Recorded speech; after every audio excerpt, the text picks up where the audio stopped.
आप जोश जोश में म्यूचुअल फंड में पैसा इन्वेस्ट कर तो देते हैं, लेकिन जैसे जैसे आपका पोर्टफोलियो डाउन होता है या फिर नेगेटिव जाता है कि जो आपका 5 लाख रुपए प्रिंसिपल अमाउंट है उस पर 15% 12% गिर जाता है। तो वही जय हिंद, मेरा नाम मनोज मंडल है। आज के इस वीडियो का टॉपिक है, एक इन्वेस्टर ने कमेंट किया है और कमेंट में पूछते हैं कि सर मेरे पास 70,000 रुपये हैं, मुझे उस 70,000 रुपये को कहाँ इन्वेस्ट करना है। क्या वो गोल्ड में इन्वेस्ट करना चाहिए कि क्या वो म्यूचुअल फंड में इन्वेस्ट करना चाहिए। यदि आपके पास भी कोई पैसा है 10,000, 20,000, 1 लाख, 50 लाख, तो उस पैसे को कहाँ पर इन्वेस्ट करना चाहिए, आज के इस वीडियो में हम जानने वाले हैं। साथ ही साथ में ये कहते हैं कि जो सुरक्षित हो, तो ये जो सुरक्षित वाले वर्ड पर म्यूचुअल फंड में क्या कॉन्सेप्ट होता है उसको भी हम लोग समझेंगे। फिर कहते हैं गोल्ड या म्यूचुअल फंड, जहां से अच्छी रिटर्न मिल सके, और इनका जो टाइम पीरियड है वो है 10 साल का। और कुछ म्यूचुअल फंड में ये एसआईपी कर रहे हैं, तो कमेंट आप यहां से देख सकते हैं कि एसआईपी पारंपरिक फ्लेक्सी कैप में 1,000 रुपये, एसबीआई स्मॉल कैप में 1,000 रुपये, एचडीएफसी मिड कैप में 1,000 रुपये, और 15 से 20 साल के लिए जो है इसमें ये क्या कर रहे हैं, एसआईपी करना चाहते हैं। लेकिन यहाँ पे 70,000 रुपये 10 साल का इनके पास टाइम है, तो इसके बारे में हम लोग डिस्कस करेंगे। सबसे पहले मैं क्लियर कर देना चाहूँगा सुरक्षित, कि आप कहते हैं कि म्यूचुअल फंड में मैं पैसा इन्वेस्ट करना चाहता हूँ, कहाँ करूँ जो सुरक्षित रहे। तो सुरक्षित को आप इस हिसाब से समझिए कि मान लीजिए अभी 2025 चल रहा है और बात की जाए निफ्टी 50 की, तो यहाँ से थोड़ा सा देख लेते हैं कि निफ्टी 50 आखिर किस पोजीशन में है। तो यहाँ से देख सकते हैं, अगर इसकी प्राइस की अगर बात की जाए तो 24,631.30 पैसे पर है, और डेट की अगर बात की जाए तो 14 अगस्त 3:30 PM पर जो है मार्केट क्लोज हुई थी, और उस टाइम का ये प्राइस है, और 0.049% के हिसाब से मार्केट ऊपर गई है।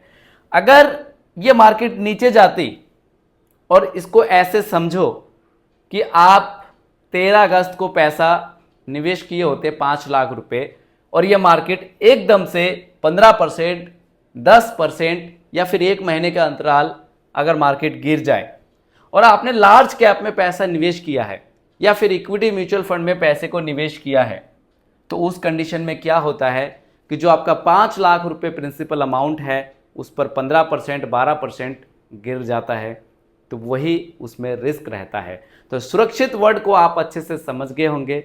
लेकिन जो लोग ये सोच रहे हैं कि मैं म्यूचुअल फंड में पैसा निवेश करूंगा, कोई मेरा पैसा लेकर भाग जाएगा, कोई इधर उधर कर देगा, तो यहाँ पे ऐसा कुछ नहीं होता है, क्योंकि सेबी जो है इस पर बड़ी कड़ी निगरानी रखती है। जिस प्रकार से बैंकों का बैंक आरबीआई बैंकों पर नज़र रखती है, तो सेम इस प्रकार से म्यूचुअल फंड एएमसी के ऊपर सेबी का इसमें नज़र होता है।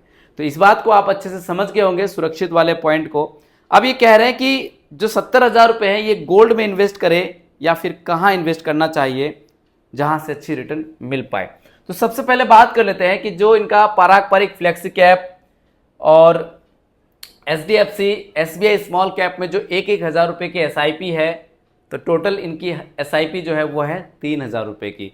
तो इस प्रकार से आपके पास ज़्यादा एसआईपी करने के लिए अमाउंट नहीं है, आप अच्छा खासा वेल्थ क्रिएशन कर सकते हैं अगर आपकी स्ट्रेटेजी कुछ इस प्रकार से हो। आप यहाँ पे देख सकते हैं कि एक आपका फ्लेक्सी कैप है, और फ्लेक्सी कैप क्या करता है कि कभी अगर मार्केट ज़्यादा गिर जाए, स्मॉल कैप वगैरह, मिड कैप वगैरह, तो ये फ्लेक्सी कैप कम गिरता है, इसमें कम गिरावट आता है, क्योंकि ये जो फ्लेक्सी कैप जो होता है आपका फंड मैनेजर फ्लेक्सिबल होता है। वो लार्ज कैप में भी इन्वेस्ट कर सकते हैं, स्मॉल में भी कर सकते हैं, मिड में भी कर सकते हैं। वो अपनी इच्छा अनुसार फ्लेक्सिबल रहता है, वो जहाँ मर्जी इन्वेस्टमेंट कर सकते हैं।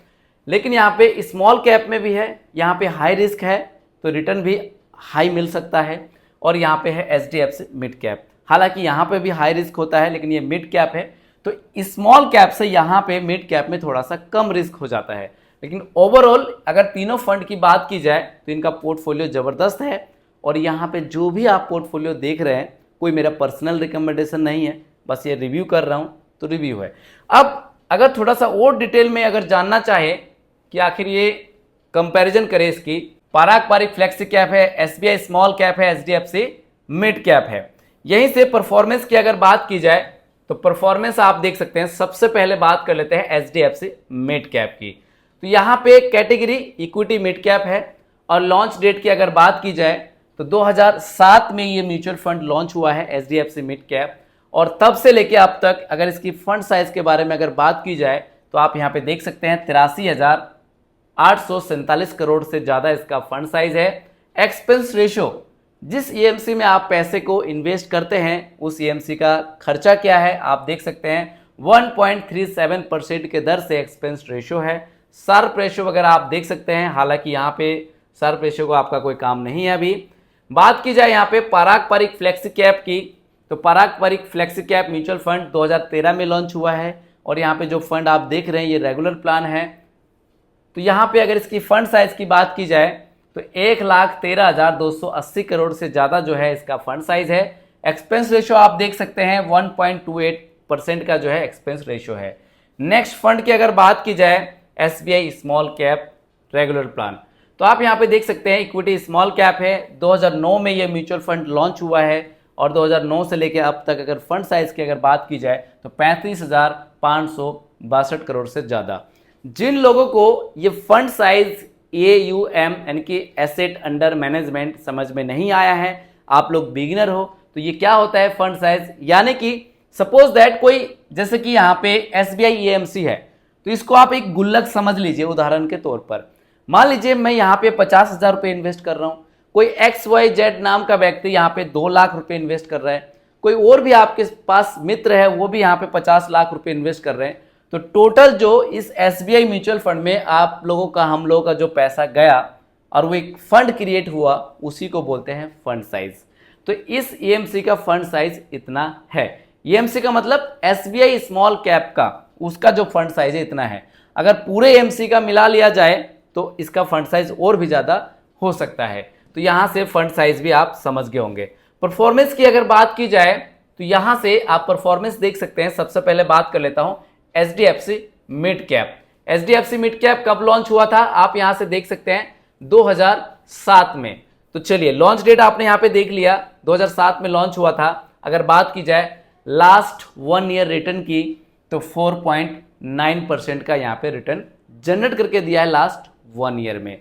यानी कि अगर मार्केट इसके बाद डाउन चला जाता है और फ्यूचर में अगर आप वीडियो देखो तो ये रिटर्न नेगेटिव भी हो सकता है, और फ्यूचर में अगर आप वीडियो देखो और मार्केट अगर ग्रोथ तेजी से हो जाए, लास्ट 1 ईयर का रिटर्न अच्छा खासा मिल जाए, तो ये रिटर्न में भी आपको चेंजेस नजर आएगा। तो लास्ट 3 ईयर का 25% से ज़्यादा है, लास्ट 5 ईयर का 29% से ज़्यादा है, और लास्ट 10 ईयर का 17% से ज़्यादा, और सिंस लॉन्च डेट यानी कि 2007 से लेके अब तक 17% से ज़्यादा का रिटर्न जनरेट करके दिया है। मैं कह रहा हूं कि इन फंड की मैं रिव्यू कर रहा हूं, कोई स्पॉन्सर नहीं है फंड, याद रखिएगा। नहीं तो बहुत लोग बोलते हैं कि सर आप फंड को प्रमोट कर रहे हैं, मैं कोई प्रमोट नहीं कर रहा हूं। बात की जाए पारंपरिक फ्लेक्सी कैप के बारे में, तो पारंपरिक फ्लेक्सी कैप 2013 में लॉन्च हुआ है, और यहाँ पे लास्ट 1 ईयर रिटर्न के बारे में अगर बात की जाए तो आप यहाँ पे देख सकते हैं 8.83%, लास्ट 3 ईयर 20% का रिटर्न जनरेट करके दिया है, लास्ट 5 ईयर में 22% रिटर्न जनरेट करके दिया है, लास्ट 10 ईयर 17% से ज़्यादा रिटर्न जनरेट करके दिया है, और सिंस लॉन्च डेट यानी कि 2013 से लेकर अब तक 19% से ज़्यादा का रिटर्न जनरेट करके दिया है। यहीं पे अगर बात की जाए SBI स्मॉल कैप की, तो आप यहाँ पे देख सकते हैं इसने नेगेटिव रिटर्न जनरेट करके दिया है, नेगेटिव यानी कि -5% से ज़्यादा नेगेटिव रिटर्न जनरेट करके दिया है। आखिर ऐसा क्यों हुआ? तो जैसा कि आप जानते हैं स्मॉल कैप में हाई रिस्क होता है तो हाई रिटर्न होता है, तो इसी को बोलते हैं रिस्क। यानी कि आज से जिसने 6-7 महीने पहले 5 लाख 10 लाख रुपए इन्वेस्ट किया था, तो जो सुरक्षित वाला जो वर्ड था वहां से आप समझ सकते हैं कि 5% पैसा जो है 5 लाख प्रिंसिपल अमाउंट में से माइनस हो गया है। फिर ये जैसे ही प्रॉफिट में जाएगा यानी कि प्लस का 10% रिटर्न देगा, प्लस का 5% रिटर्न देगा, तो आपका प्रिंसिपल अमाउंट भी धीरे धीरे जो है रिकवर हो जाएगा। तो इसीलिए मेरे बहुत सारे साथियों को मैं ये बोलता हूं कि आप जोश जोश में म्यूचुअल फंड में पैसा इन्वेस्ट कर तो देते हैं, लेकिन जैसे जैसे आपका पोर्टफोलियो डाउन होता है या फिर नेगेटिव जाता है, आप पैसे को तुरंत जो है निकाल लेते हैं। वो गलती आप बिल्कुल ना करें, अदरवाइज म्यूचुअल फंड से, स्टॉक मार्केट से आप पैसा नहीं बना सकते हैं। यहीं पे बात की जाए लास्ट 3 ईयर रिटर्न की, तो SBI स्मॉल कैप ने 15% से ज़्यादा रिटर्न जनरेट करके दिया है लास्ट 3 ईयर में। ये 14 अगस्त की जो है यहाँ पे मैं डेटा की बात कर रहा हूँ। अगर यहीं पे बात की जाए लास्ट 5 ईयर में, तो 24% से ज़्यादा का रिटर्न SBI स्मॉल कैप ने जनरेट करके दिया है। लास्ट 10 ईयर आप देख सकते हैं 18% से ज़्यादा रिटर्न जनरेट करके दिया है। और सिंस लॉन्च डेट की अगर बात की जाए 2009 में एसबीआई स्मॉल कैप लॉन्च हुआ है, तब से लेके अब तक 19% से ज़्यादा का रिटर्न जनरेट करके दिया है। तो यहाँ से सभी फंड्स के बारे में आपने परफॉर्मेंस देख लिया कि कौन सा फंड ने किस प्रकार से परफॉर्मेंस जनरेट करके दिया है। यहाँ पे एक बात क्लियर सुन लीजिएगा कि म्यूचुअल फंड में इन्वेस्टमेंट करना ना करना यह आप पर डिपेंड करता है। कोई भी पैसा इन्वेस्टमेंट करने से पहले खुद का रिसर्च जरूर कर लीजिएगा और जो फाइनेंशियल एडवाइज़र है उनसे आप सलाह जरूर ले लीजिएगा। अब जो आपका नेक्स्ट क्वेश्चन था वो था कि सर 70,000 वे टू इन्वेस्ट, यानी कि कहाँ इन्वेस्टमेंट की जाए जो कि अच्छा रिटर्न भी मिल पाए।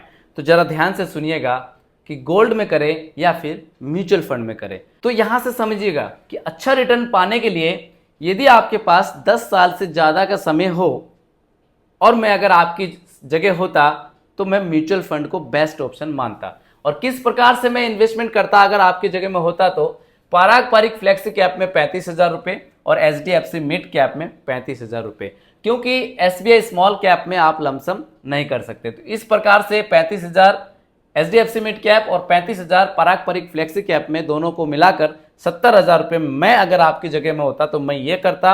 अब आपको डिसाइड करना है कि आपको क्या करना है। यदि आपके पास 10 साल है तो म्यूचुअल फंड बेस्ट हो सकता है, और यदि आपके पास 5 साल से कम समय है, यानी कि लगभग जो है 5 साल तक समय है, तो उसके लिए यदि अगर आप गोल्ड में इन्वेस्टमेंट करते हैं तो गोल्ड आपके लिए बेस्ट ऑप्शन हो सकता है।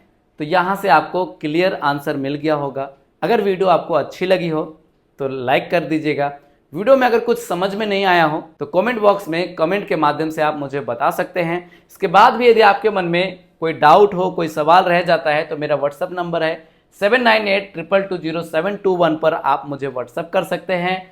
दिए गए ऐप के माध्यम से मिनिमम 500 रुपये से आप लमसम या फिर एसआईपी स्टार्ट कर सकते हैं। कृपया याद रखिएगा, मैं एमपी रजिस्टर हूं। उम्मीद करता हूं यह वीडियो आपको अच्छी लगी होगी। अगर यह वीडियो आपको अच्छी लगी हो तो प्लीज़ वीडियो में अपना एक प्यारा सा लाइक कर दीजिएगा।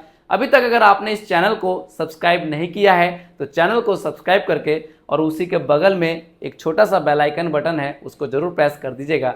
और यह वीडियो अपने दोस्तों को, अपने परिवारजन को जरूर शेयर करिएगा। मिलते हैं नेक्स्ट वीडियो में। जय Hind. In this video, calculations are for illustrations only and do not represent actual returns. Mutual fund investments are subject to market risk. Read all scheme related documents carefully.